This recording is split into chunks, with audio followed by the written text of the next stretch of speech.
verse 22 to begin from 23. This is the process of bhakti. So who's the object of bhakti? And that's why Srila Suta Goswami begins to shift topics in the verse 33, and he straight goes into speaking about Gunavatar, that Vishnu is to be worshipped, and he speaks about demigod worship, and then he emphasizes as the object of all worship, all object of the. So we will get into those verses. So this is what Suta Goswami says, that the Lord is indirectly associating with the qualities of passion, goodness, and ignorance, and accepts the qualitative forms as Brahma, Vishnu, and Mahesh. And of these, he says the humans can derive ultimate benefit by actually associating with Lord Vishnu, basically worshipping Lord Vishnu. So this is the conclusion that he gives in the first verse. So he establishes that the Vishnu is the form of pure goodness.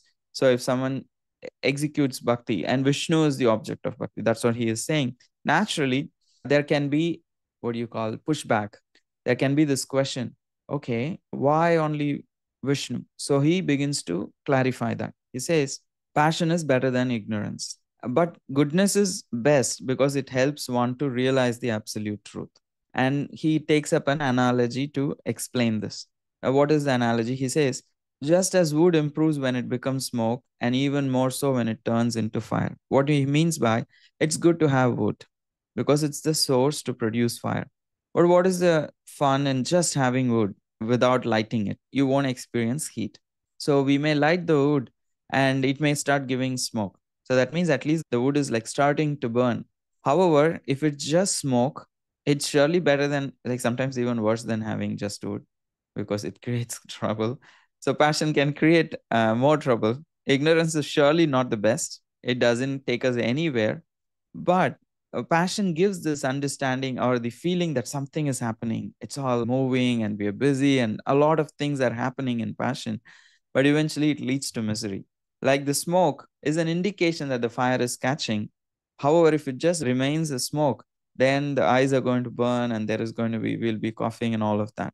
And cooking will not happen because it's not going to really produce enough heat or anything tangible to start the process of cooking or to produce heat. So when that particular wood actually crosses that stage of initial smoking and really catches on to fire and turns into fire, then actually there is the benefit of the wood. So similarly, the passion is better than ignorance, but goodness is the best because it can actually lead to true understanding. The reason passion is also being compared to smoke is because it covers one's intelligence. So passion can actually bewilder a person, can cover one's intelligence. But goodness is that which can actually lead to some kind of true understanding, some kind of proper knowledge. So that is why it helps one to realize the absolute truth when we situate ourselves in the mode of goodness. So that's what is being explained by Suta Goswami in text 24, that why to take shelter of Vishnu? Because he is very attractive to the mode of goodness, people in the mode of goodness. And he is in the mode of pure goodness. And when we are situated in the mode of goodness and start the worship of Vishnu, then in that bhakti process, then gradually our heart can get transformed. And in text 25, he's saying, therefore, all the ancient sages worshipped. I'm not saying this. All the ancient sages worshipped the transcendental Supreme Lord to derive the ultimate benefit. And whoever follows them becomes eligible for liberation. And the reason he's mentioning about the sages is, okay, how do I know this is right? Okay, even great sages followed this. And if you just follow parampara, if you just follow what do you call satanuvritte, like satovritte, that if we just follow the path of the great sages, mahajano ena gataha supanta, so if we follow that path, then we can easily achieve liberation. So he is saying, even if you don't understand, follow the great sages, and it will actually lead to benefit. And then naturally, there can be some sages who may say, okay, but so many Vedic literatures speak about demigod worship, and they recommend worship to various demigods like Indra and Chandra and all of the various kinds of yagyas and fire sacrifices. So what about the demigod worship then? How can you say that only Vishnu and you're rejecting? how can sages who are so intelligent, who are so advanced in consciousness, they how do they tend to, what do you call, distinguish, or in the sense, I'm not able to recollect the right word, how do you say, discriminate? Why are they discriminating? Great people are supposed to be non-discriminant. They should be equal to everyone. So how come these great sages who are actually liberated, and by following them we can attain liberation, why are they actually discriminating? How come they're being like having that kind of an attitude? That's why Sudha Goswami clarifies, no, they are not discriminating out of having envy or disrespect. They are actually serious about liberation. They are very kind and they are very respectful. However, they are not, they also reject the frightening forms of demigods, especially the ghastly forms of demigods, because not out of envy, they are actually non-envious. The reason they actually reject the deity demigod worshippers, those demigod worship is to actually for the purpose of achieving material benefit. That is why they actually reject it. Rather, they recommend worshipping only the blissful forms of Lord Vishnu because it leads to liberation. That is the only reason. Otherwise, they are kind and respectful to the demigods. They don't respect the disrespect the demigods. They respect the demigods, but they don't engage in worship of the demigods. So these are two different things. We are not supposed to disrespect the demigods, and we are not supposed to worship the demigods either. So we have a respectful attitude to them. We offer our respects, but we may not exclusively offer engage in worship, asking them especially for some material boons. And we see sometimes even great devotees set this example. They go to great demigods, great personalities, and they offer obeisance, especially Lord Shiva's temple. Sri Chaitanya Mahaprabhu visits, he dances and sings, and the only prayer is, make me a better devotee of Krishna. So that is not considered like against the rules. That kind of engagement is fine, but it cannot be the only way we actually do engage in worship. It's not that we go out of our way all the time to visit demigod in our temples or anything. But if it is happens in the course of life, and we don't mind actually going and offering respects and offering our prayers to be able to become a better devotee. So these sages are kind and respectful, non-envious. They don't disrespect demigods, neither they engage in worship or active worship of the demigods. However, they respectfully treat them, but engage exclusively themselves in the worship of Lord Vishnu. So that's what he is explaining in the verses 26. And then he goes on to say that people usually, why? Because people usually driven by passion and ignorance worship their ancestors, that is through worship, and living beings and demigods, hoping to gain some material benefits like wealth, power, and so many other material benefits, heavenly situation in the future. So the sages are not interested in any of them. They do understand that all of these things are temporary. They are interested in something permanent, that is the liberation and loving service to Krishna. Then that is why they don't engage in those kind of worships. However, it's not that they go around completely demolishing everything else, because people may be on that level, but they set this example. If you want to actually practice bhakti, then bhakti is practiced towards Vishnu. That is the idea here. We are not discussing that there should be no demigod worship.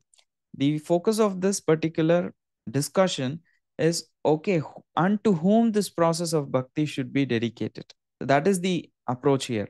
So it's, can I just go and perform bhakti to some demigod? No, that is not considered as pure devotion service. That is not technically considered as uttama bhakti or bhakti. So that is considered more like puja. It's not considered bhajan, as Srila Prabhupada explains in Bhagavad Gita. So the context for this discussion of demigods is who is the object of the processes of bhakti described between verses 16 and 22. Again, the question may come, okay, but I see the Devata worship and the Pitru worship, they are mentioned in the Vedas. So what is wrong with their worship? And that is why here in the, now he is beginning to explain from verses 28 and 29, that he is saying, yes, there may be some sections of Vedas which are actually mentioning about recommending these kind of worships. However, Deva Parave, Deva Param, Deva Para Yoga, Deva Param Tapeva Paro Dharmo Vadeva. So there is Paragati and Apamis, that is which is permanent, which is more spiritual. And Apara is something which is a material, which is temporary. So that is why he is saying, yes, There may be many goals mentioned in the Vedic literature, many objects of worship mentioned in the Vedic literature. However, Vasudeva is Paraveda. Vasudeva is the ultimate object of the Vedic literature. Vasudeva Paramaka. Vasudeva is the ultimate aim to be achieved by all kinds of sacrifices. So sacrifice is done to please him, yogas to know him, all actions, all kinds of kriya, all kinds of sakriyana, what do you call? Charity is all given to please Vasudeva. And all knowledge is to actually lead us to the Supreme Lord. So true religion, Paro, is to serve him with love, for he is the ultimate supreme goal of life. Vasudeva Paragatihi. He is the ultimate goal. So that is what is being explained by Suta Goswami here. So the essence of all processes is Vasudeva Supreme Lord. That Vasudeva Para Yoga, Vasudeva Param, and Vasudeva Dharmo, and so he is the goal of everything. If someone has a doubt, how about why not demigod worship? Why not Pitru worship? Why and unto whom this bhakti should be practiced? All of those questions is answered in the verses between 23 and 29. Between verses 16 and 22, we spoke about what is the process of bhakti, and from verses 23 to 29, we spoke about who is the object of that bhakti. Hare Krishna. I have one quick question. The scriptures mention about that bhakti should be towards the Supreme Lord and not towards demigods. Demigods is, or to Pitru, it is respect. So, on a tactical manner, is this recommended? For example, we have the yearly Shraddha ceremony, which is in one way, it is respect to the forefathers in one way. So, such type of a tactical, I'm not sure whether it's the category of respect or worship. So, that is, how do we see that? And we have seen that even the great souls have also done the same thing. So that is like, how do we categorize that? So for someone who's like really trying to practice devotional service under the instructions of a guru and a sampradaya, so then there are many responsibilities in the Vedic literatures. So some are famous, some are widely practiced, but there are some many more rules and regulations. So when we are actually practicing bhakti under the instructions of our spiritual master, all of those other things are actually taken care of. So that is the faith that Shraddha Shabde Vishwasa Kahe Sudruda Nischay Krishna Karma Krishna Bhakti Kiye to Sarva Karma Krita Hai. By performing Krishna Bhakti, that all of these other duties will all be included and taken care of is called as Shraddha. That the faith, Vishwas, that just by engaging in devotional service, all of these things will be taken care of, is considered as Shraddha. And however, if there is a tradition, to continue the tradition, what we could always do is we could practice this, we could just literally do the same kind of worship that we are doing, offer the prasad, and then offer that prasad to our, ancestors. So it is not a problem. We don't need to do extra, rituals in order to actually benefit them. Rather, our bhakti that we are practicing is the best way to actually help them. So engage the fruits of your devotion for their benefit by offering the prasad, by chanting extra, by engaging in Ekadashi Vrata and offering those benefits to the forefathers like that. So in that way, they will actually receive a much more better benefit. And you are also keeping up the tradition of continuing to benefit the forefathers. However, even if we are not very conscious how we are benefiting everyone, just a devotee, if they are completely absorbed in bhakti and engaging in services for the pleasure of Krishna and chanting Hare Krishna, everything will be taken care by Krishna.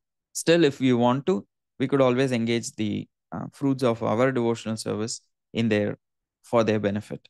Thank you, Prabhu. Which was that verse that you just referenced? That Shraddha Shabde Vishwasa Kahe, that verse?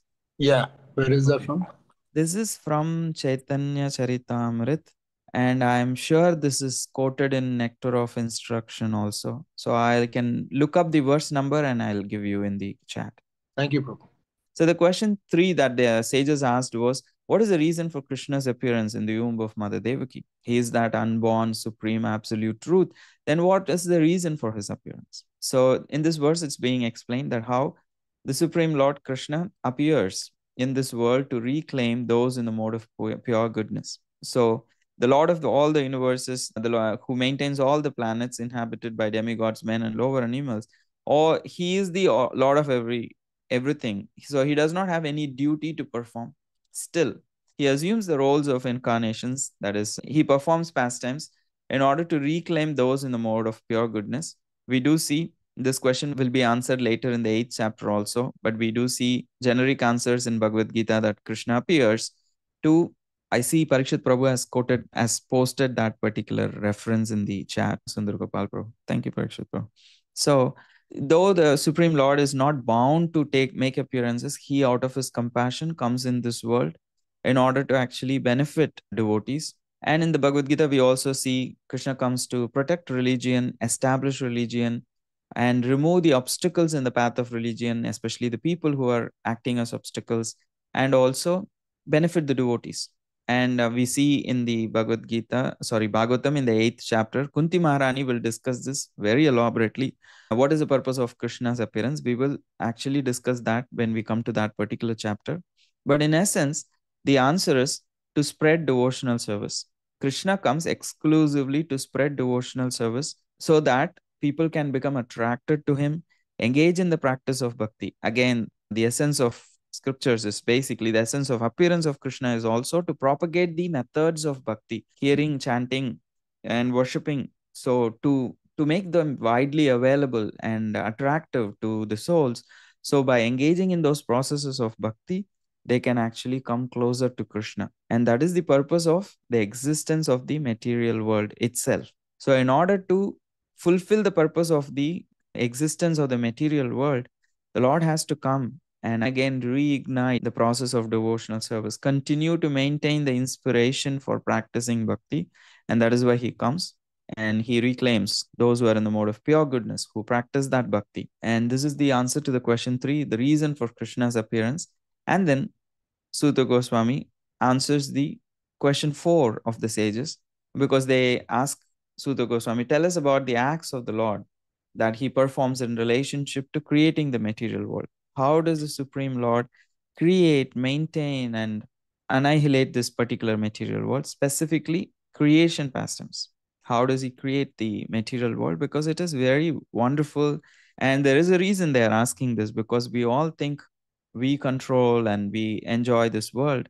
But when we hear these pastimes, that how the Supreme Lord creates and how wonderful it is, we understand how tiny we are.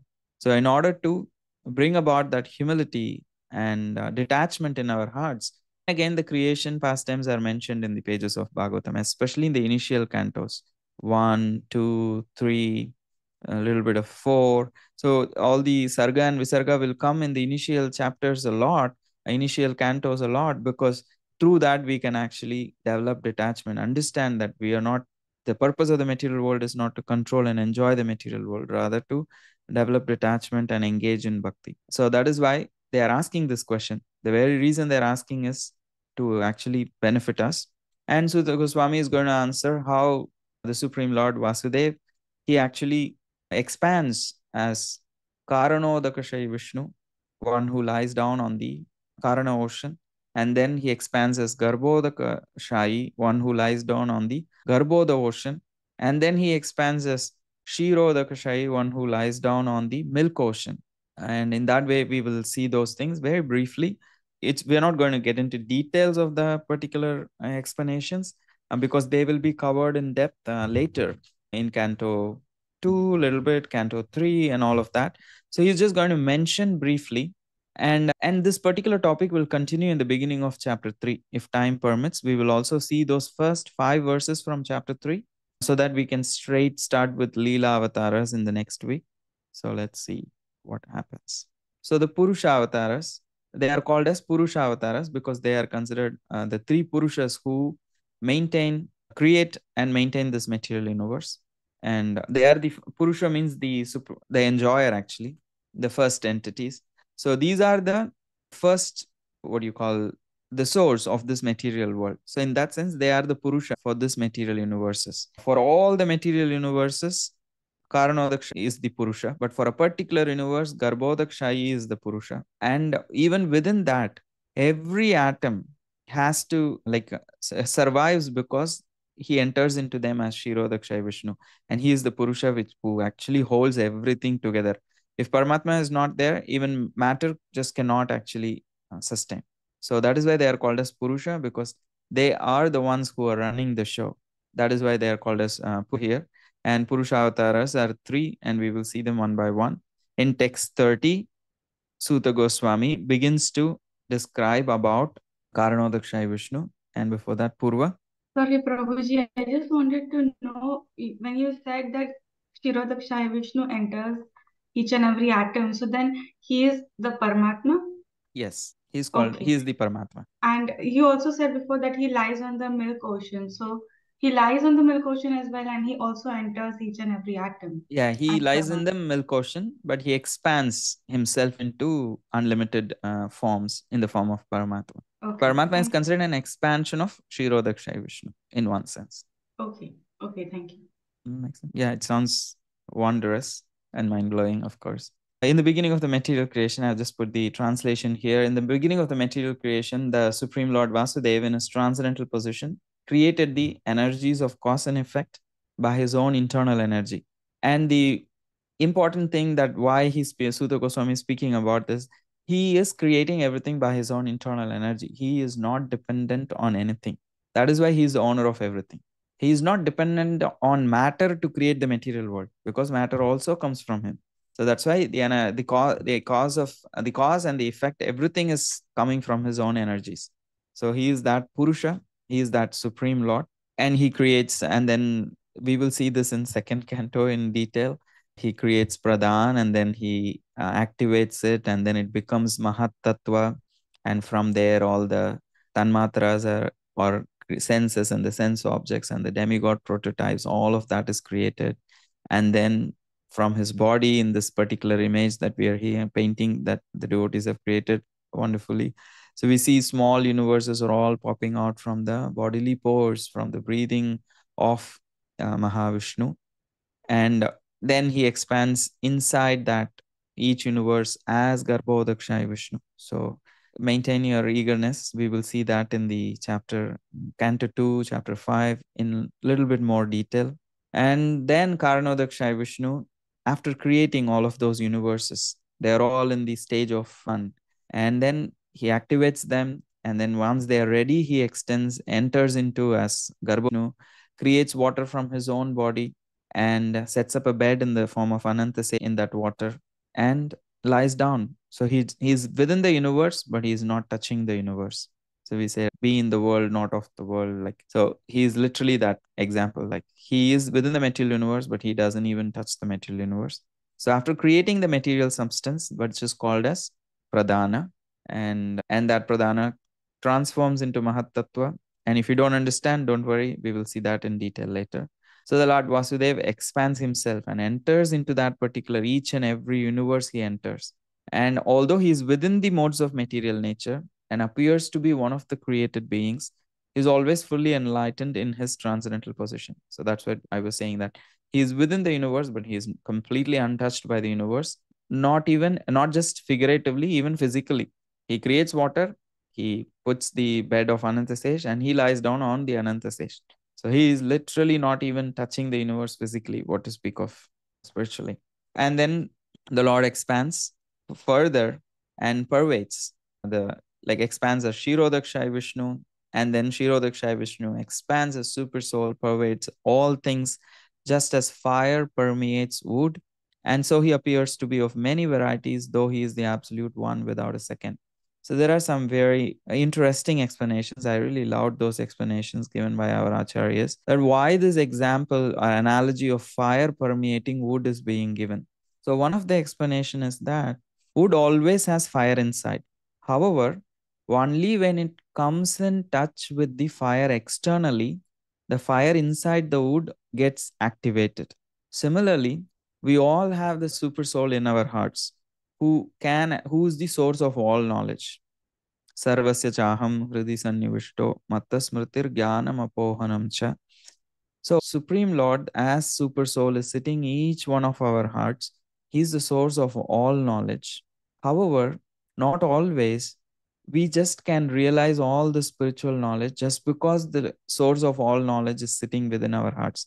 Just like how there is the potency of fire within the wood, but still it has to come in touch with the fire externally, then the fire inside actually gets activated.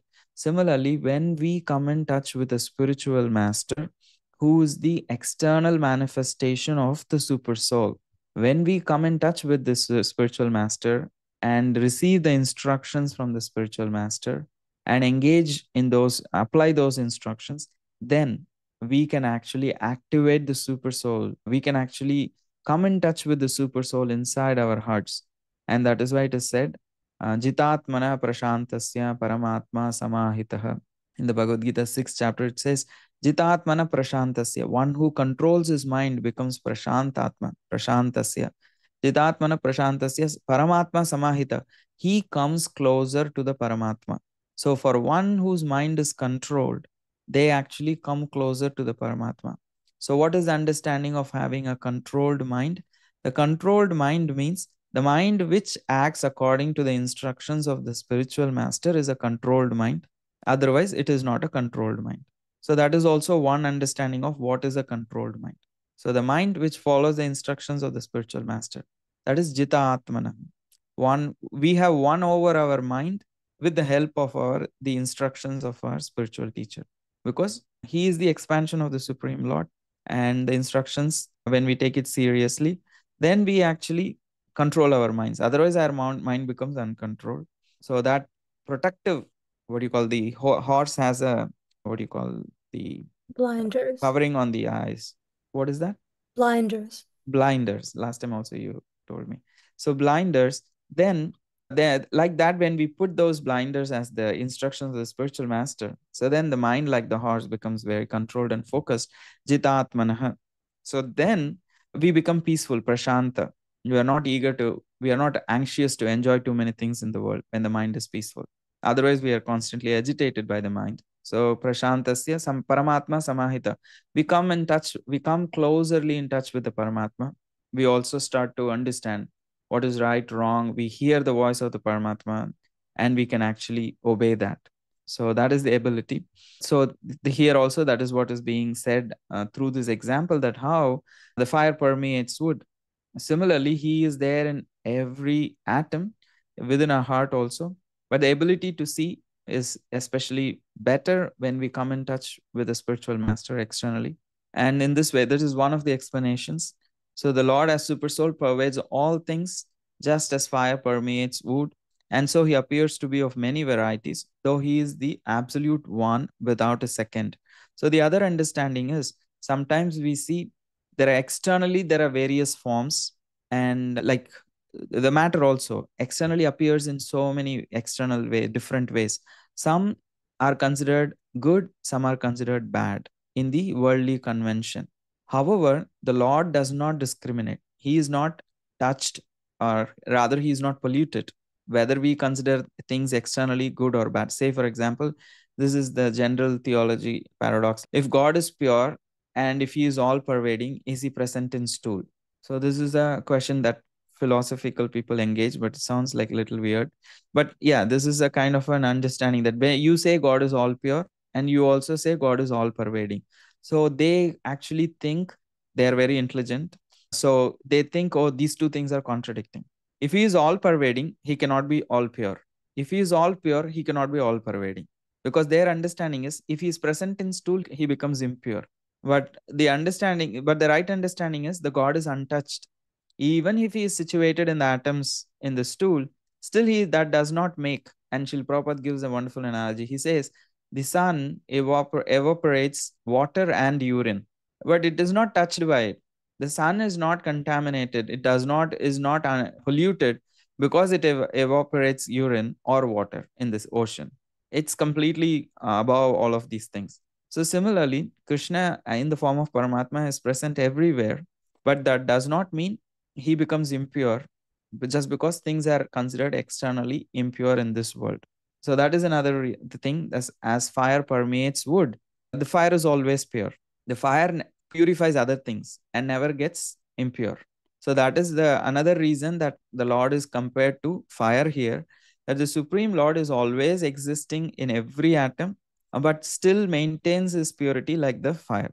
So that is another reason of saying the fire permeating wood, that considering this, the Lord is all pure and all pervading at the same time. He can reconcile contradictions because he is achintya, he is inconceivable. He has the ability to reconcile contradicting truths. That is called as the, and we cannot understand that how. And that is what is called as inconceivability. If you and me can understand that how some of these for us, they are irreconcilable. And how is God making it happen? How is Krishna working it out? So we cannot understand. That is why it is called as achintya. So we can understand this much, that he can reconcile paradoxes. How exactly is he's achintya? And that is why that phenomena is considered as achintya, that is inconceivable to a certain extent. And the other reason that this analogy as fire permeating wood is given as that even when we see anything in this world, especially people, it's where sometimes we may like them, sometimes we may not like them. So it's very, especially the people whom we like, it's very easy to see them as loving, and especially to see the presence of Krishna in them is much more easier. To see the presence of Krishna in the people whom we don't like, in the things we don't like, is very difficult. So that is another reason here, that it is that whether we can see the fire in the wood or not. Even externally, sometimes the wood may be wet, like good and bad. So sometimes the wood may be dry, sometimes the wood may be what you call wet. But that does not mean the fire is not. And see, when a wet wood, if we set it in fire, it won't catch fire. So we may think, oh, it is not having the ability. It's just that once the wood gets dried, the fire is always present. It's the inability of the wood because it is wet. Similarly, some people may be bad externally. We may like them, we may not like them. They may engage in things which are bad externally, but still, it is not that Krishna has left their heart, Paramatma has left that atom, nothing like that. Krishna is always merciful. He is continuing to stay in the heart of everyone. And when the right time comes, when they are in the right attitude, when they come in touch with the mercy of a devotee, reignition will happen. We see that in the pastime of Jagai and Madai, Nityananda Prabhu and Chaitanya Mahaprabhu. They have become so bad, but still, when they come in touch with the Guru in the form of Nityananda Prabhu, the fire in their heart again is, they develop that ability to become ignited spiritually. So that spiritual ignition, that spiritual knowledge, which is the fire, never gets lost. Even apparently, it seems to be lost in a given situation. So these are the some explanations for that I remember. And so the Lord as the super soul is pervading everything. And though he appears to be of many varieties, still he is the absolute one without a second. And the super soul enters into the bodies of the created beings who are influenced by the modes of material nature and causes them to enjoy the effects of these modes by the subtle mind. Because all the effects of the modes, all the enjoyment, suffering, everything is in the mind. Matter, a body is matter, and matter is inert. So it cannot actually experience anything. So all the enjoyment and the suffering is actually experienced in the mind. So that is why here it is being said that how the Supreme Lord enters into each and every one of us, into every atom, of course, but specifically into each and every, in the heart of each and every living entity, and gives the benefit of our karma, good or bad, whatever we have to experience, that is all being carried out by the Paramatma. The karma is being carried out, he is the agent who is actually carrying out the karma for us. He is the one who remembers everything. We have forgotten, but he remembers. So he's like that personal CCTV with all of us. So all the record is with him. We might have forgotten, but he has the record and he knows what we have desired and why we have got this body, what is the kind of karma we need to exhaust, enjoy, suffer, and all of those things. And all that effect of the karma, which is experienced usually through the effect of the modes, is experienced by the subtle mind. Where here mind also includes intelligence, ego, the subtle body. So if the subtle body is removed, then there is no connection between the body and the soul. So for us to enjoy or suffer, the subtle body is very important. That's why the more devotee becomes actually purified in the subtle body, even externally, physically suffering manifest, it does not affect the devotee on the same level because their mind is purified, they are purified, and they are what you call equipoised. They have taken shelter at the lotus feet of Krishna. So on the mental level, the suffering can be highly mitigated because the physical suffering is there, but the mental suffering is usually is more. We suffer, someone says something to us or does something, and that time period is probably a few moments, but we continue to enjoy or suffer that thing whenever we think about it in the mind. Whenever I think, I start reliving. They said this, they did this, I got this happened to me, I enjoyed this, I suffered this. So in the mind, we continue to relive that, though it was just in the past. So that's why mind is the subtle body, is the place in which we suffer or enjoy. The more we purify through devotional service, then we will be gradually unaffected, even if it manifests in our lives physically, externally. The effect will be reduced. And these are some of the thoughts.